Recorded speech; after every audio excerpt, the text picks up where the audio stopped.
उन महत्वपूर्ण चीजों को विदा करके घटना ये हुई, मैं आपको बताता हूं, जब मेरे को पहली बार महसूस हुआ कि हमारे बच्चे इन बदलती हुई चीजों को क्या मान रहे हैं। मैं 52 वाहनी या बड़वानी में था, और बड़वानी में बच्चे आते हैं और उसका इतिहास बड़ा महत्वपूर्ण है।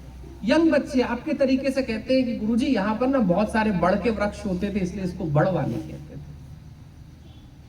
जबकि बड़वानी को 52 वाहनी कहा जाता था, रोहिणी तीर्थ कहा जाता था। उसका इतिहास बहुत दूसरा था। लेकिन अगर जवान बच्चों के पास स्मृति नहीं है तो हमारे शहरों के नाम बड़ के कारण बड़वानी हो जाएंगे। कहीं पर एक नदी है जिसको कोतराल नदी कहते थे, वो कुतरैल हो गई। महाराष्ट्रियन जब वहां से गुजरते बोलते अच्छा कुत्ते बहुत रहते रहे होंगे, कुत्ते बहुत रहते रहे होंगे, जबकि वो कोतराल नदी थी, क्योंकि वो शास्त्रों के सम्मत सिवनी नदी जो निकलती इसको शास्त्र वाहनी कहते थे। जहां पर कहीं पर विभांडक मुनि आए थे, उस शास्त्र वाहनी की रक्षा करती हुई वो नदी रहती थी, इसलिए उसको कोतराल नदी कहते थे। ये हमारी सांस्कृतिक विरासत है।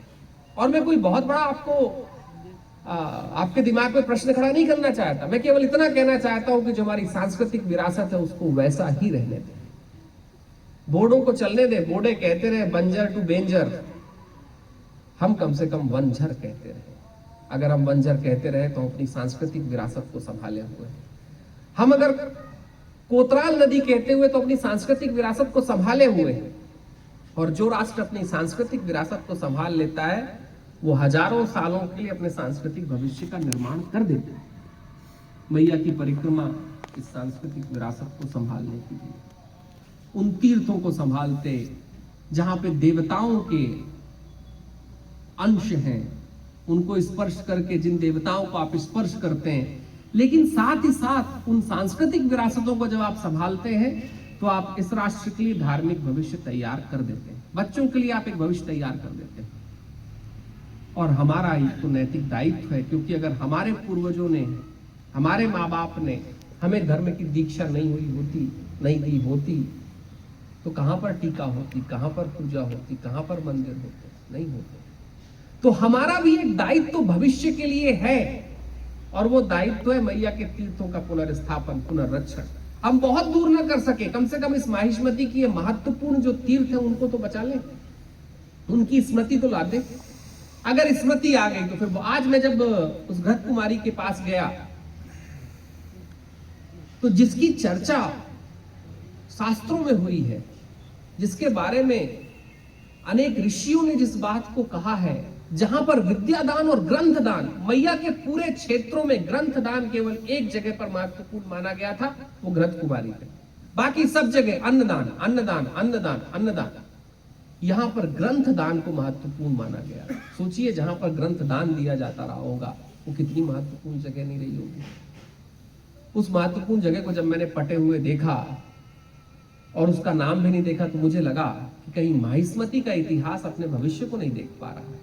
इस नगर के बैठे हुए इतिहास के लोग अपने भविष्य को नहीं देख पा रहे हैं, क्योंकि जहां पर ग्रंथदान को शास्त्र ने महत्वपूर्ण माना, जरा सोचिए वो विद्यादान की कितनी महत्वपूर्ण स्थली रही होगी। भाई जहां पर विद्या का दान दिया जाता रहा होगा वहीं तो ग्रंथदान को महत्वपूर्ण माना जाएगा। और मैया के क्षेत्रों में केवल एक जगह है घृत कुमारी जहां ग्रंथदान को महत्वपूर्ण माना गया है। ये इतनी महत्वपूर्ण जगह थी। सरस्वती जी का जो प्रस्तवन क्षेत्र है, पता चला कि वो जो त्रिवेणी संगम आप लोग कहते भी हैं वो मेमोरी में है, लेकिन सरस्वती जी का वो प्रस्तवन क्षेत्र था। प्रस्तवन का अर्थ होता है कि सरस्वती जी जहां सदा निवास करती, वो तीर्थ है, वो भूमि तीर्थ है। भारत ने क्षेत्रों को तीर्थ माना, बोले ये तीर्थ है हमारा।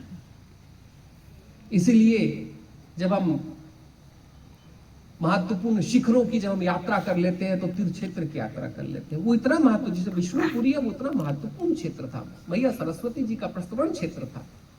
और एक जमाने में इतिहास में जो एक महत्वपूर्ण घटना घटी थी वो यहीं की घटी थी, क्योंकि यही विद्यादान की वो महत्वपूर्ण स्थली थी जहां पर ग्रंथ और विद्या मिलती थी। तो माहिष्मति के आसपास तो तीर्थों की श्रृंखलाएं। हाँ, एक बात है जो मैं सबको कहते हुए जा रहा हूं